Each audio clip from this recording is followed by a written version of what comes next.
고린도후서 8장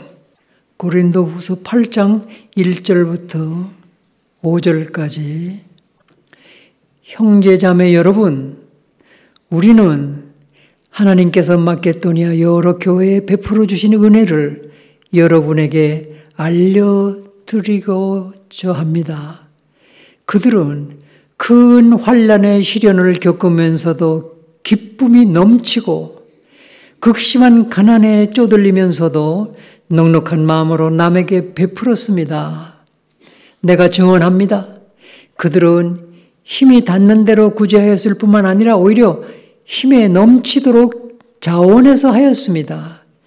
그들은 성도들을 구제하는 특권에 동참하게 해달라고 우리에게 간절히 청하였습니다.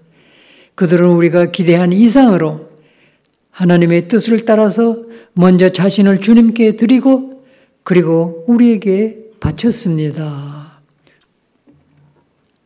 다시 이 본문을 다시 요약하면 하나님께서 마게도니아 여러 교회에 은혜를 베풀어 주셨다.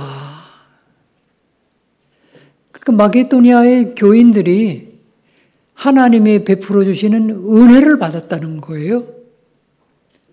아, 그래요? 그 은혜를 받아가지고 어떻게 됐는데요? 마게도니아 교회 교인들이 그 하나님이 베풀어 주시는 은혜를 받아가지고 그래서 뭐가 어떻게 됐는데요? 진짜 어떻게 됐어요? 어떻게 됐느냐? 첫째는 큰 환난에 큰 고난의 시련을 겪으면서도 넘치는 기쁨을 누렸다. 큰 환난, 큰 고난을 겪으면서도 넘치는 기쁨을 누리고 살았다. 그게 첫째고. 두 번째는 극심한 가난을 겪으면서도 넉넉한 마음으로 남에게 자원해서 베풀어 주었다. 하나님이 주시는 은혜를 받은 그 교인들이 극심한 환난, 고난을 겪으면서도 넘치는 기쁨으로 살 수 있었고 극심한 가난을 겪으면서도 넉넉한 마음으로 다른 사람에게 베풀어 주는 삶을 살았다는 것이죠.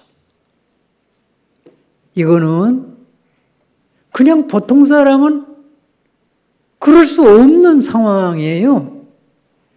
그냥 보통 사람은 어떤 사람도 이렇게 살 수 없어요.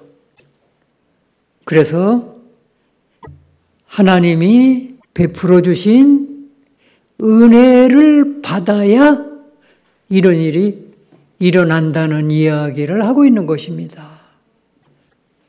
자, 성경에다 하나님이 이 마게도니아 교회에 주신 은혜, 그 은혜를 받은 그 마게도니아 교인들이 어떻게 살게 되었는지 그 이야기를 왜 성경에다 기록해 놓고서는 우리 보고 읽으라고 그럴까요? 왜? 오늘 우리에게도 이런 상황이 닥칠 것이고 그렇게 되면 우리는 정말 불행을 겪을 수밖에 없을 것이고 절망할 수밖에 없을 것이고 불행할 수밖에 없을 것이고 이런 상황이 우리에게도 올 것인데 그때 우리는 그런 상황 속에서 어떻게 살아야 되겠느냐? 이것을 피해서 절망하고 도망가고 그래야 되겠느냐? 아니면 이 상황을 우리는 아주 충분히 이겨낼 수 있어야 되겠느냐? 답은 딱 하나예요. 하나님이 우리에게 은혜를 주시는 게 하나님의 기쁨이요, 하나님의 소원이야. 하나님은 이미 우리에게 다 주셨어요. 지금도 주시고 앞으로도 주시기를 원하세요. 그게 하나님이에요. 그게 하나님의 성품이고 그게 하나님의 소원이고 그게 하나님의 기쁨이기 때문에 하나님은 우리에게 주는 게 그게 제일 기쁜 일이에요. 하나님이 그러신 분이라고. 하나님은 어떤 분이야 하면 한마디로 하나님은 사랑의 하나님, 은혜의 하나님. 그래서 오늘 우리도 은혜를 받아야 되겠다. 자, 하나님은 이미 우리에게 은혜를 주셨어요.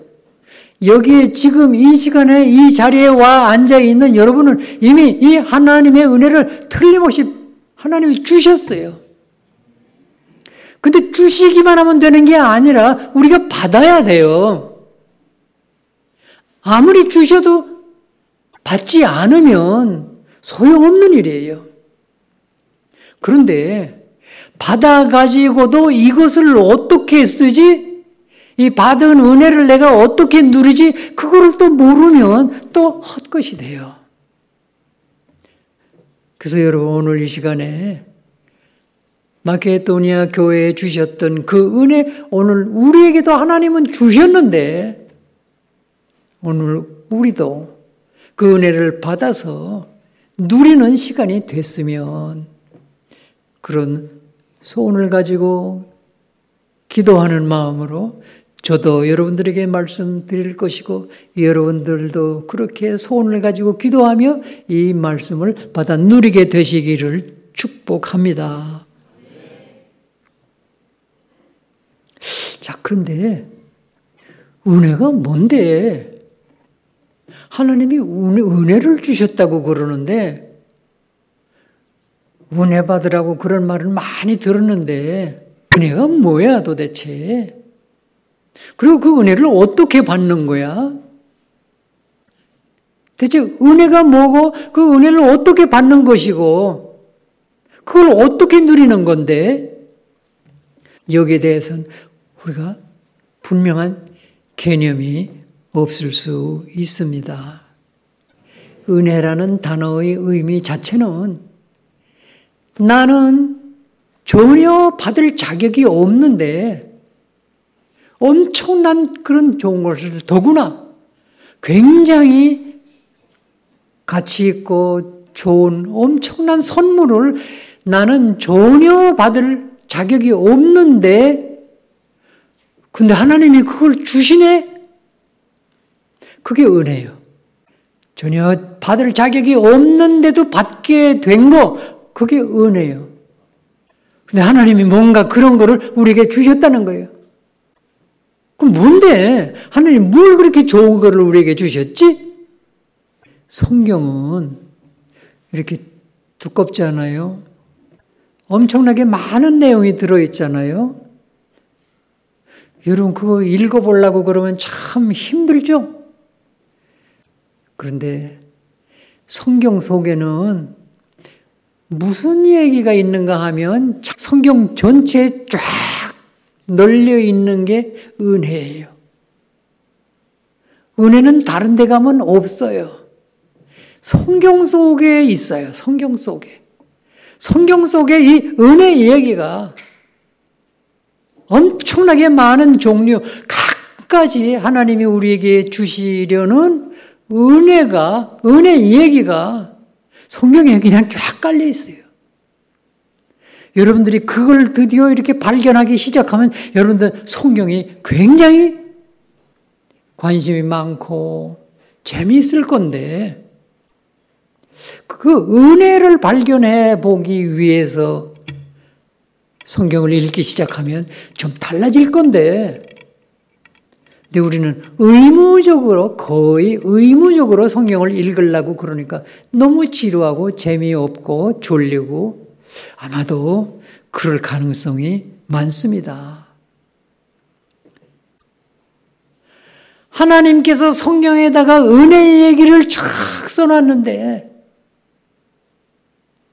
근데 그 은혜의 얘기가 내용이 뭐냐? 그 은혜가 바로 최고의 은혜의 절정이 예수 그리스도를 우리에게 주셨다는 사실이에요. 하나님이 우리에게 자기의 외아들 예수 그리스도를 주시고 주실 뿐만 아니라 우리가 죽어야 될, 우리가 달려야 될 십자가에 자기 아들을 대신 못 박으시면서 그러기 위해서 우리를 사랑하셔서 우리를 너무너무 사랑하셔서 우리를 살려내시려고, 우리를 복을 받게 하시려고, 자녀 삼으시려고, 우리를 천국에 들여보내시려고, 영원토록 우리를 영광 가운데 끌어들이시려고. 근데 그 방법이 뭐냐? 그 방법이 다른 방법이 없고 예수 그리스도 하나님의 아들 예수 그리스도를 우리를 위해서 이 세상에 보내주셔야만 됐어요. 그럼 우리가 하나님의 그런 은혜, 하나님의 그런 사랑을 받을 자격이 있냐? 우리는 전혀 그 하나님의 사랑과 은혜를 받을 자격이 전혀 없어요. 너무나 못됐어요. 너무나 죄가 많아요. 너무나 부끄러운 모습이고 우리 속에는 죄로 꽉 찼어요. 우리는 다 하나님을 배반한 사람들이야. 우리는 하루 종일 24시간 365일 우리는 하나님 별 생각도 안 하고 살아요. 나밖에 모르고 살아요. 우리는 하나님한테 뭘 잘한 게 아무것도 없어요. 하나님 앞에 무슨 가치 있는 게 없어요. 내놓을 만한 게 없어요. 지옥 가기 딱 알맞아요. 저주 가운데 살 수밖에 없는 아예 그런 운명을 타고났어요. 무슨 가치가 있겠어요? 교만하고 욕심꾸러기고 시기 질투하고 남 잘 되는 거 못 보고 거짓말 투성이고 그럼에도 불구하고 하나님이 자기의 목숨을 희생해 가면서까지 우리를 살리시려고 우리에게 복을 주시려고 우리를 자녀 삼으시려고 우리를 천국 백성으로 끌어들이시려고 예수 그리스도를 보내주셨다는 거예요. 그래서 하나님의 최고의 은혜, 하나님의 은혜를 한마디로 절정으로 말하면 하나님의 은혜가 뭔데? 네가 전혀 자격이 없지만 그러나 너를 구원하고 너를 살려내고 너에게 복을 주기 위해서 내 아들 예수 그리스도를 보냈다고. 그게 은혜의 절정이에요. 예수 그리스도가 뭔데? 예수 그리스도는 하나님께서 우리에게 주신 그 은혜를 한마디로 말하면 예수 그리스도예요. 그러므로 성경을 우리가 읽어보면 성경을 제대로 보면 성경은 처음부터 끝까지 예수 그리스도 얘기를 하고 있어요.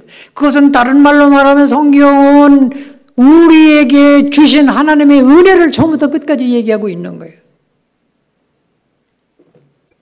성경은 크게 보면 결국 두 가지 내용이에요.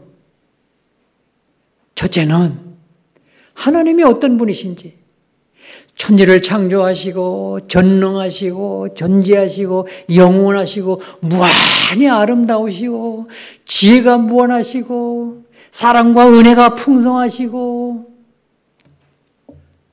우리 입으로 다 말할 수 없는 엄청난 하나님에 대해서,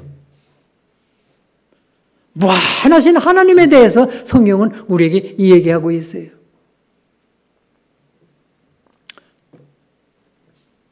또 하나는 무슨 얘기를 하고 있는가 하면 우리가 얼마나 죄인인지, 얼마나 심각한 죄인인지, 우리가 얼마나 못됐는지, 우리가 얼마나 부끄러운 존재인지, 얼마나 악한지,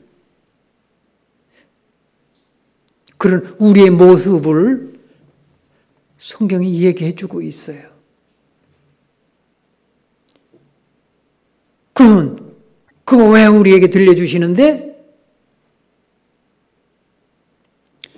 그 엄청난 하나님이 우리의 아버지가 돼가지고 우리를 구원하셔서 자기 자녀 삼으시고 하나님 나라의 백성 삼으시려고.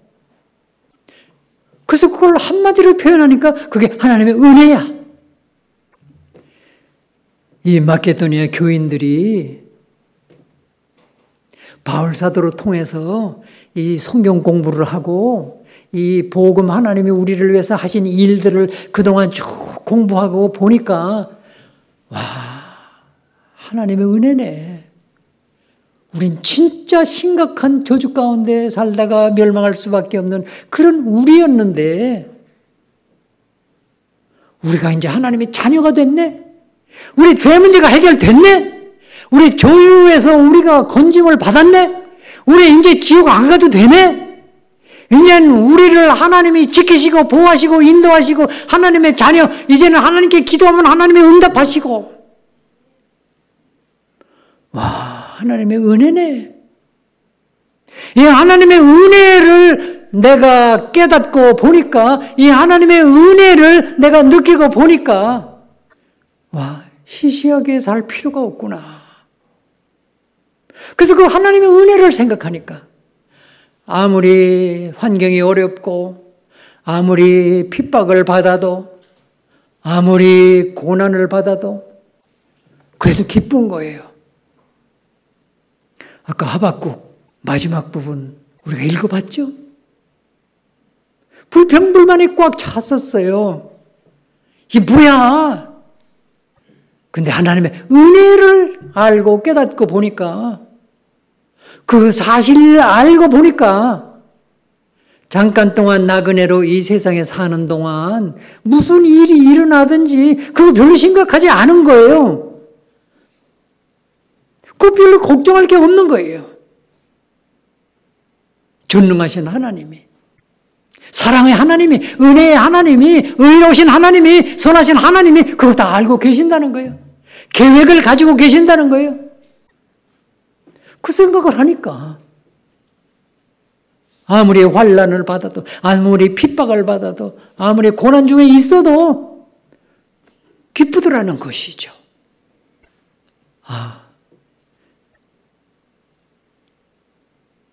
여러분, 지금까지 신앙생활 정말 편하게 하셨어요. 근데 앞으로는 신앙생활 그렇게 안 될 거예요. 아마도 정말 뿌리가 깊은 나무만 살아남고 웬만한 사람들은 다 신앙 버릴 거예요. 그럴 수밖에 없는 시대가 이제 시작이 됐어요. 원래 성경에 써 있어요. 말세에 그런 상황이 올 거라고. 앞으로 교회 숫자 엄청나게 줄어들 거예요. 웬만한 교회, 문 닫는 교회 많이 생길 거라고요. 뿐만 아니라 지금 우리 코로나 이 바이러스 때문에 우리 고생하고 있지만 이거 그렇게 쉽게 안 끝나요. 그리고 무슨 천재지변이 점점 더 많이 더 자주 일어나고 있잖아요. 오늘 우리는 두 가지는 적어도 각오해야 돼요. 앞으로 핍박도 많고 환난과 고난이 많이 일어나겠구나. 옆집 얘기 아니고 나에게, 여러분 각자 자신에게 신앙적으로 신앙을 지키기가 참 어려운 그런 상황이 올 것이고, 그 다음에 오늘 본문에 있는 대로 극심한 가난, 이거 우리 각오해야 돼요. 올 거예요. 먼 미래가 아니고, 경제적인 어려움은 벌써 시작됐고, 자, 그렇다고 치고 오늘 본문은 그래도 걱정하지 마. 특히 미문교회 성도들은 내가 오늘 답을 줄 테니까 그 답만 붙들고 있어. 그러면 걱정 안 해도 돼. 큰 환난을 겪음에도 불구하고 기쁨이 넘치는, 그것도 보통 기쁨이 아니고 넘치는 기쁨으로 살 수 있을 거야. 극심한 가난이 오더라도 괜찮아. 난 도와주면서 살 수 있어. 오늘 이 본문이 그 얘기를 하고 있는 거예요. 자, 근데 아마도 여러분들이 이해 잘 안 될 거예요. 그런 가운데서 우리가 어떻게 기쁨을 느낀다는 거야? 그런 가운데서 내 기뻐해야지. 그런다고 그게 기뻐지나? 성경을 잘 읽어보면 성경에 기뻐하라고 명령하고 있어요. 성경은 기뻐하라. 주 안에서 기뻐하라. 그냥 기뻐하지 말고, 세상적인 기쁨 말고 주 안에서 기뻐하라. 다시 말하노니 기뻐하라. 우리에게 그렇게 명령을 하고 있어요. 빌립보 4장 4절에 그렇게 돼 있어요. 이건 명령이에요. 그런데 하나님은 무지막지하신 분이 아니에요. 무지막지하게 무조건 기뻐해! 그러지 않고 기뻐할 이유도 주시면서 우리에게 기뻐하라고 명령하시는 거예요. 주 안에서 기뻐하라는 거예요. 무조건 기뻐하는 게 아니라 이거 항상 기뻐하라는 거예요. 주 안에서 항상 기뻐하라는 거예요. 성경에 써 있는 기뻐할 이유 엄청 많은데 지금 간단히 네 가지만 알려드릴게요. 첫째는 하박국이 하나님을 기뻐했는데 왜? 구원의 하나님으로 말미암아 기뻐했어요. 구원의 하나님 때문에. 여러분들은 구원 받았습니까? 그럼 이거보다 더 기쁜 게 없어요.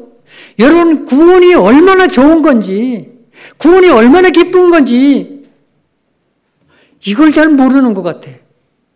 옛날에 아프리카 사람들이 이 주먹만한 다이아몬드를 가지고도 그게 뭔지를 몰라가지고 그거 가지고 구슬치기 하며 놀았다고 그러더니만 이게 남 얘기할 게 아니라 이게 우리 얘기인 것 같아. 이 사실 구원이 알고 보면 이 구원이 이게 얼마나 좋은 건지 알고 보면 이거보다 더 좋은 게 없는데 여러분이 구원받은 게 확실하다면 이거보다 더 기쁜 게 없는데 그 얼마나 좋은 건지 그것도 나중에 얘기할 수밖에 없어요. 어쨌든 하나님 우리에게 구원을 주시면서 너 구원 받으라. 내가 너를 구원하고 싶다고. 너 구원하기 위해서 내 아들을 십자가에 못 박았잖아. 그만하면 내가 얼마나 큰 소원을 가졌는데 내가 너를 얼마나 사랑하는지 내가 너를 구원하려고 하는 그 마음이 얼마나 절실한지 알 수 있잖아. 너 그 돈 내라고 그랬어? 노력해서 구원 얻으라고 그랬어? 내가 이미 다 해결하고 내가 이미 다 문제 해결하고 이 사실을 내가 받아들이고 믿으면 내 구원 주겠다고 그러는데 어쨌든 우리를 구원하신 이 구원은 아무도 우리에게 줄 수 없어요. 하나님만이 우리에게 구원을 주실 수 있는 분이기 때문에 그 우리를 구원하시는 우리에게 구원을 주시는 그 하나님만 생각하면 이미 나에게 구원을 주신 그 하나님만 생각하면 너무너무 좋아서 다른 어떤 고난이 있어도 기쁠 수밖에 없다는 거예요. 그 다음에 요한복음 15장 11절 보니까 이렇게 써 있어요. 예수님이 내가 이것을 너희에게 이루면 내 기쁨이 너희 안에 있어 너희 기쁨을 충만하게 하려 함이라. 요한복음 15장 포도나무 비유 잘 알죠? 예수님이 그 얘기를 쭉 하면서 너희가 내게 붙어 있기만 하면 열매가 저절로 맺어. 내게서 떨어지면 너희는 땅바닥에 떨어져서 쓰레기 돼. 내가 너희를 얼마나 사랑하는지 알아? 내 사랑 안에 거하라고. 너희끼리도 사랑하면서 살고. 내가 왜 이런 얘기를 하는가 하면 내 안에 있는 이 기쁨, 영원한 기쁨, 변치 않는 흔들리지 않는 이 기쁨을 너희에게 충만하게 이 기쁨을 주려고 그러는 거잖아. 예수께 붙어 있으면, 예수님께 붙어 있기만 하면, 예수님 모시고 살면 기쁨이 보장하시겠다는 거예요. 예수님이 기쁨을 주시겠다는 거예요.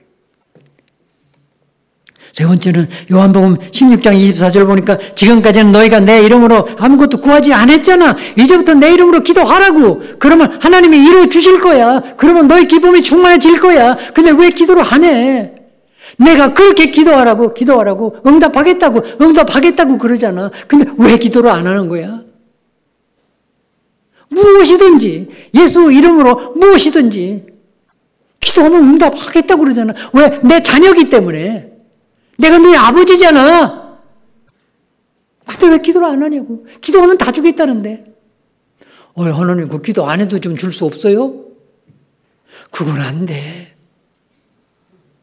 네가 기도도 안 했는데 내가 너에게 줄 수는 있어. 그렇지만 그렇게 하면 너는 그거 가지고 나 배반하고 도망가. 내가 너 너무 잘 알기 때문이야. 시편 37장 4절에 보면 또 여호와를 기뻐하라. 그가 내 마음의 소원을 내게 이루어 주시리로다. 내 길을 여호와께 맡기라. 그를 의지하면 그가 이루어 주실 것이다. 하나님이 우리 소원도 이루어 주신대. 그에게 맡기래. 하나님이 다 이루어 주시겠대. 하나님께 맡기래. 여러분 소원 너무 많잖아요. 나쁜 소원 말고, 욕심 말고. 여러분 우리가 기도하면 하나님이 응답해 주시는데, 그럼 엄청난 거를 이왕이면 기도할 수 있잖아요. 왜 그 시시한 거, 그 욕심, 그런 걸 기도하니까 그렇지. 망할 거를 기도하니까 그렇지. 하나님이 우리 소원을 들어주시겠대요. 왜? 자녀니까. 안 기쁘세요? 이게 다 하나님의 약속이라고. 이게 하나님의 약속이에요. 하나님이 성경에다가 계약서를 이렇게 다 써놓으셨어. 기뻐하라. 주 안에서 기뻐하라. 다시 말하노니 항상 기뻐하라. 그 다음에 두 번째 은혜 받고 나니까 뭐가 됐어요? 극심한 가난에 쪼들리면서도 넉넉한 마음으로 남에게 베풀었습니다. 지금 바울 사도가 하는 얘기예요. 바울 사도가 하는 얘기인데 그 뒤에 보면 뭐라고 그런지 알아요? 나는 마케도니아에서 뭐 이렇게 헌금 거둘 생각도 안 했는데 마케도니아 교인들이 일부러 나한테 전화를 해가지고 아니 사도님, 아니 바울 선생님, 우리도 그 어려운 사람들 그 좀 도와주는데 우리도 좀 동참시켜 주세요. 우리 벌써 헌금 다 해놨어요. 제발 우리도 좀 거기 좀 끼워 주세요. 이렇게 뭐 헌금 바구니 돌리면서 자 부르기 덥게 합시다. 다들 헌금하세요. 이렇게 해서 거둔 게 아니라는 거야. 차원에서. 그리고 또 그 마지막 부분에 뭐라 그래요? 마케도 교인들이 자신을 먼저 하나님께 드리고 그리고 이 헌금 걷어서 또 다른 사람들 도와주라고 우리에게 맡겨주었다. 자기 자신부터 하나님께 드렸다.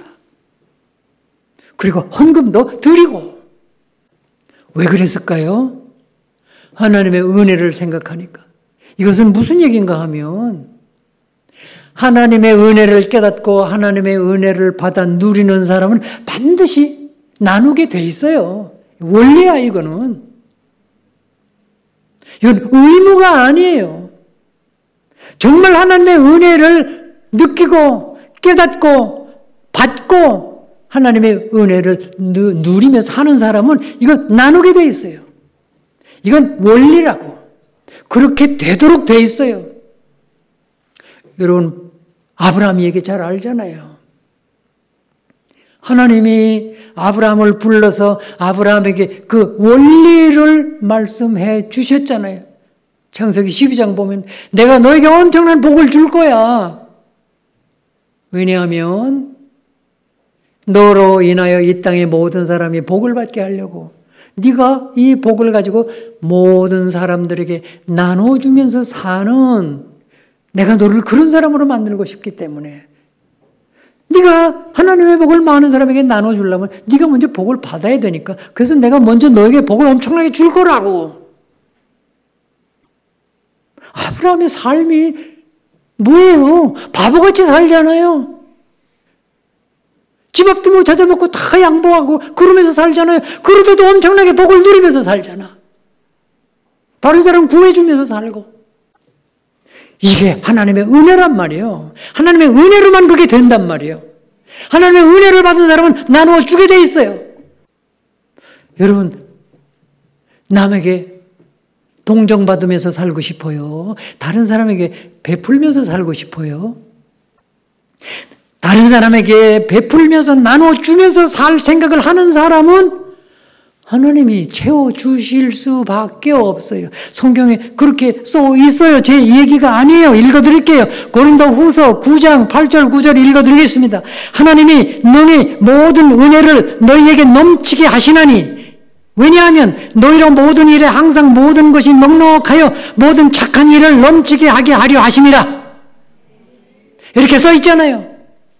이게 하나님의 생각이고 계획이고 이게 하나님의 방법이고 그러니까 하나님의 은혜를 깨닫고 하나님의 은혜를 받아 하나님의 은혜를 누리는 사람은 나눠주게 돼 있어요. 내가 가난하지 않게 부자로 살고 싶은 사람은 받을 생각만 하지 말고 줄 생각을 먼저 하란 말이야. 그러니까 기도할 때도 하나님 좀 주세요. 나 어려워 죽겠어요. 가난해 죽겠어요. 없어서 죽겠어요. 좀 주세요. 주세요. 주세요. 그러지 말고 하나님 난 나눠주고 싶어서 나눠주고 싶어 죽겠어요. 나눠주게 도와주세요. 기도를 거꾸로 해야지. 하나님의 은혜는 여러분들을 그렇게 만들어주고 싶다는 거예요. 이게 하나님이 여러분들을 부자 만드는 방법이에요. 하나님의 방법이에요. 우리 방법하고는 달라요. 우리는 막 긁어먹으려고 막 뺏으려고 그렇게 해서 부자 되려고. 하나님은 방법이 정반대예요. 하나님 우리에게 은혜를 무한히 부어주시는 거예요. 먼저. 그리고 깨닫게 하시는 거예요. 성령께서 이제 하나님이 은혜를 부어주시면 또 성령께서 깨닫게 하시고 그래서 우리의 마음을 변화시키셔서 우리가 하여금 넉넉한 마음으로 부유하게 풍성하게 살 수 있도록 여러분 아무쪼록 어떤 어려움이 오도록 여기도 써 있네요. 여러분 예수 믿는 것은 하나님한테 뭐 복 받고 은혜 받고 뭐 받고 받을 생각 그것만 하지 마세요. 하나님께 복도 받고 은혜도 받지만 고통도 받게 돼 있어요. 고통이 없으면 우리는 타락해요. 그렇기 때문에 고통도 하나님의 은혜인 줄 아세요. 고통이 없으면 우리는 타락하기 때문에 우리에게 때때로 고통을 주시는 그것도 하나님의 은혜요.